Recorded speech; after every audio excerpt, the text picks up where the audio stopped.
Hello everyone. Embrace the iExamB learning experience with the crisp and quality courses at iExamB that help you prepare 50% faster for various government job exams. I am Prachi Agarwal, the finance faculty with more than 15 years of experience in the finance space.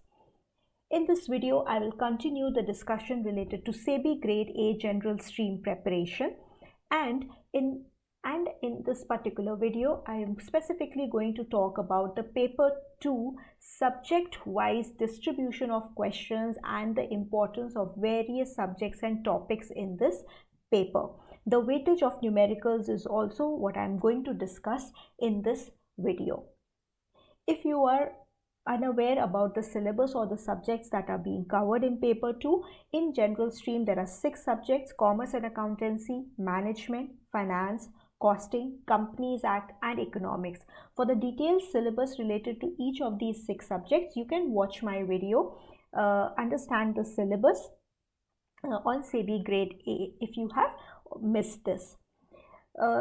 Before this, I had also discussed the exam pattern and the eligibility in detail. So if you are unaware of any of these aspects, you should please watch these videos, for which please don't forget to subscribe to the channel and press the bell icon so that you continue to get notifications for the upcoming videos related to your SEBI Grade A preparation. So let's start and talk about the questions and the distribution of the various subjects that is found in this particular paper amongst these 6 subjects. When I talk about the distribution of questions in phase 1 in 2020, please remember in 2020 it was the first time that this syllabus was used for the exam of SEBI Grade A for the general stream. So that time the questions were distributed and not in a very equitable manner. So it saw more coverage coming from the finance with 15 questions, followed by a lot of general awareness related questions coming to the extent of 13 questions. When I say general awareness, there was questions like, they had asked about the founder of Infosys, there was a question related to HTML, right? So there were very simple generic questions that they had asked in paper 2.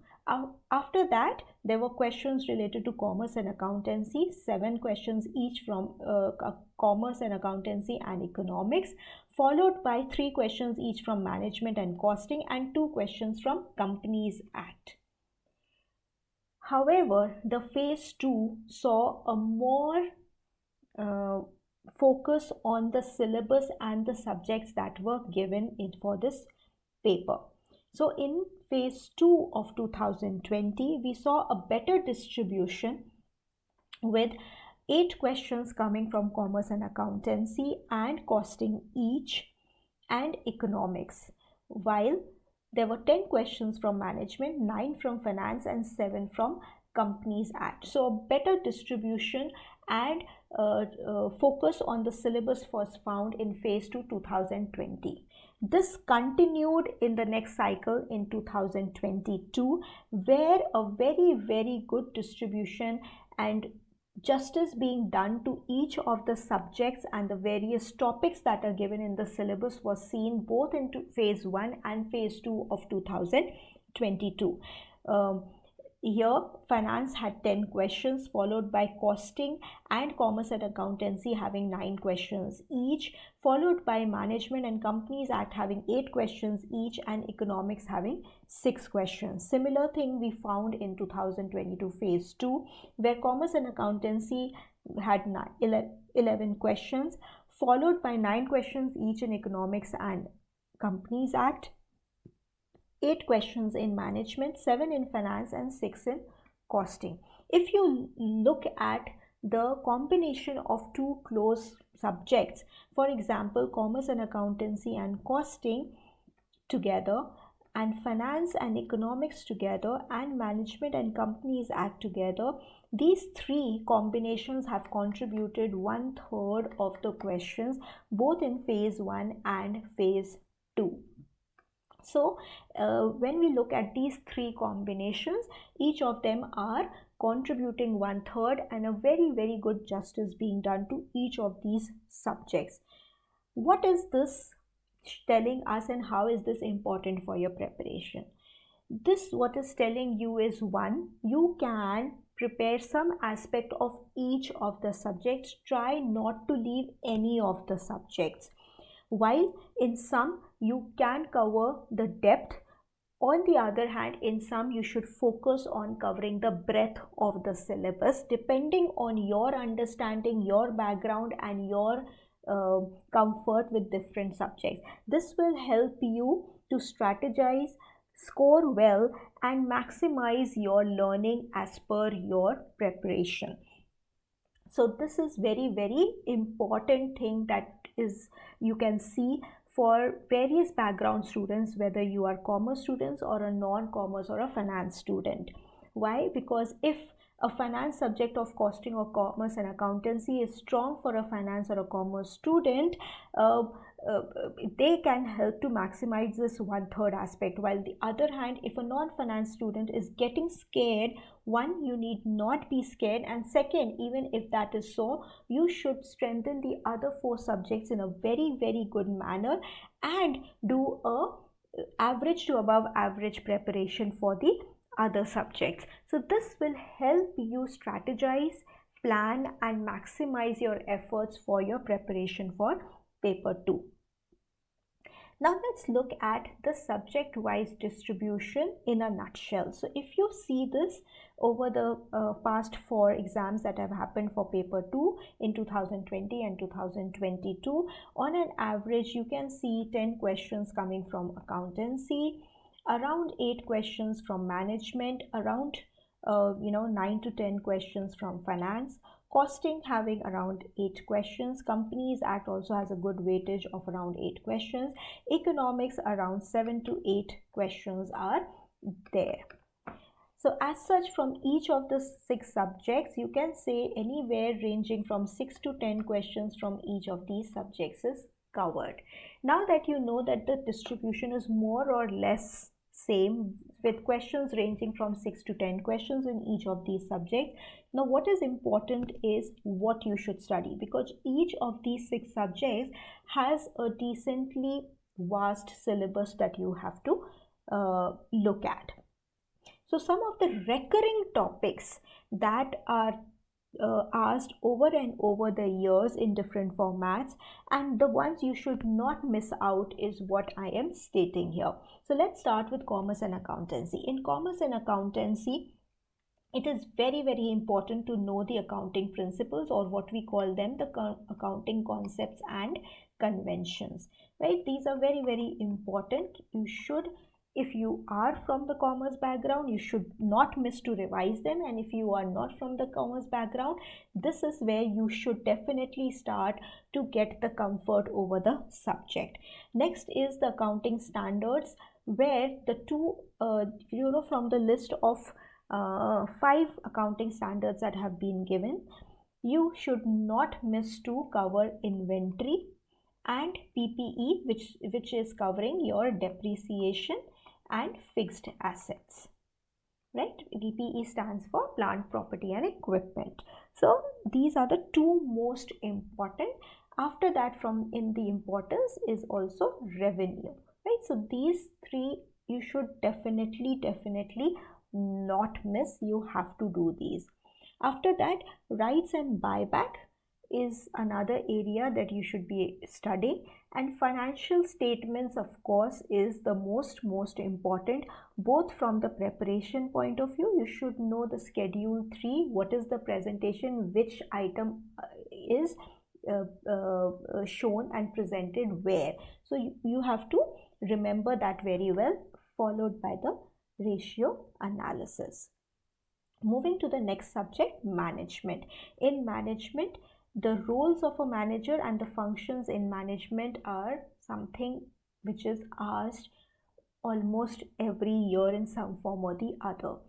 Another is the leadership styles, various leadership styles, whether it is autocratic, whether it's democratic, or then there are certain new forms like transformational, transactional leadership styles, and other are new terms are also introduced here and there. So all different types of leadership styles that you can study, you should concentrate on. And next, the most frequently asked is some communication related questions. So communications is a very short chapter. However, in that short chapter, there are a lot of things that are discussed related to communication, direction of communication, barriers to communication, types of communication that you should cover. And these questions can be very, very scoring if you read them well and practice them well. Moving to the next subject, finance. In finance, mostly very conceptual questions are asked related to financial markets, various terms, instruments used in the financial markets, and a good amount of weightage of the questions in the finance are actually related to financial awareness. Like, if some guidelines, some regulations, some news related to financial markets or something that SEBI has come out with or RBI has come out with is there in the news, that is more frequently asked rather than static knowledge. So it's very, very important that you please keep abreast with the news, what is happening in the economy, what is happening in the financial world. For this, you should read a financial newspaper, or if not, if you find it difficult to do that, at one place in RBpedia at iExamB, you can get all the news at one place under one head, which is published on a daily, weekly and a monthly basis and is available on our website for free download. Moving to the next subject, costing. Here in costing, again, some questions, very conceptual basic questions related to various key definitions in costing are asked. Like they may ask you about what is job costing, batch costing. They may give definitions and ask for the correct answer over there. Lean systems, again, very, very theoretical and a easy topic to study that you can find it very, very scoring. The various lean system that can be there, like 6 Sigma is there, 5S is there, right? What are the different wastages that have to be reduced? So lean systems is again a very scoring and a recurringly asked questions that are coming in these exams.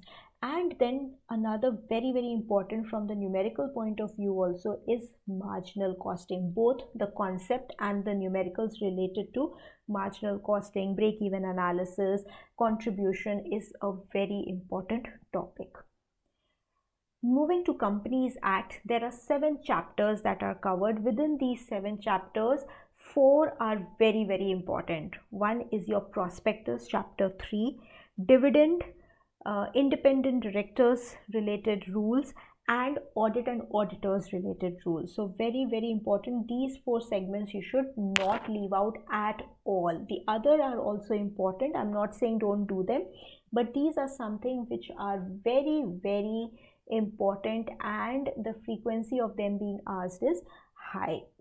In economics, your national income, fiscal and monetary policy, mostly from the news point of view, and your basic economics. So basic economics, like what is demand, what is supply, what is law of demand, what is ISLM curve about, so this basic economics and terms related to it, what is GDP, how is GDP defined, how it is different from GNP. So this comes both in your national income and basic economics understanding. What is inflation, different terms related to inflation, right? So all these conceptual terms, understanding, definitions are very, very important, and news based to fiscal and monetary policy also has importance in economics. So these are in a nutshell the most important topics, and the weightage, most important topics from the point of view of the questions and the weightage and the distribution of questions that have come in the past 2 recruitment cycles of SEBI in 2020 and 22. Now I'm coming back to one more aspect that I had told you I will discuss in this video, which is numericals. Do numericals have an importance in this exam? In one word, the answer is yes. Numericals do come in this paper. However, their importance changes with the phase. So in 2020, In phase 1, there were only 2 numericals, very easy direct formula based numericals. In phase 2 also, the numericals were from easy to moderate level, but the number of numericals was higher at 9. Similarly, in 2022 also, in phase 1 there was only 1 numerical, while in phase 2 there were 11 numericals, right? So yes, numericals are definitely important, and their importance increases in the phase 2 of the exam as compared to the phase 1. Now, what are the areas that you should prepare in for numericals? Ratios, a must. You can just not leave out ratios. It is the most frequently asked topic in any numerical question in any of these exams. So ratios for sure. Apart from there, inventory valuation, basically as per the accounting standard, which is a simple application of a simple rule in giving in accounting standards, that inventory needs to be valued at lower of the NRV or cost, right? So this simple rule is just asked you to be applied in a numerical format. That's all. Depreciation based numerical can come. Forex, when I say forex, some forex either trading related or conversion related from one currency to the other. This kind of questions can be there. These questions are from costing. So this is covered mostly from your accounting syllabus, and from your costing syllabus, numericals related to break-even analysis and your marginal costing are the most frequently asked type of numericals. There can also be numericals related to various costs when we are calling the unit costing. So when we start with the costing, there are various costs that add up to make the overall cost for a product or service. So that we study under unit costing, and every stage is given a different name, like there is prime cost, there are work costs, right? So unit costing, so each of those cost elements you need to understand, and which is added to which level is important. So that is another area from which your numerical can come. One very unlikely area of numericals being there, however, there has been an incident of such a numerical coming in phase 1 in 2022, is from the economics subjects. We got economics subjects numerical on demand and supply, right? Although it was also very simple question where you had to find the equilibrium price by equating the demand and supply equation. So it is more like a quant question that could have also been used, but with the economic theory in background. So this was one numerical that came. So from economics, when you are preparing in a more comprehensive manner for phase 2, you can include numericals related to demand and supply and national income. Right? Simple questions, not very high level, where you understand and use the formula and logic to move ahead. So these are other areas, but not recurring areas, but some areas when you are preparing, you can also look at this. So this is all about the various subjects and the contribution of these subjects and topics, and also of the numericals. You can also practice the past year papers.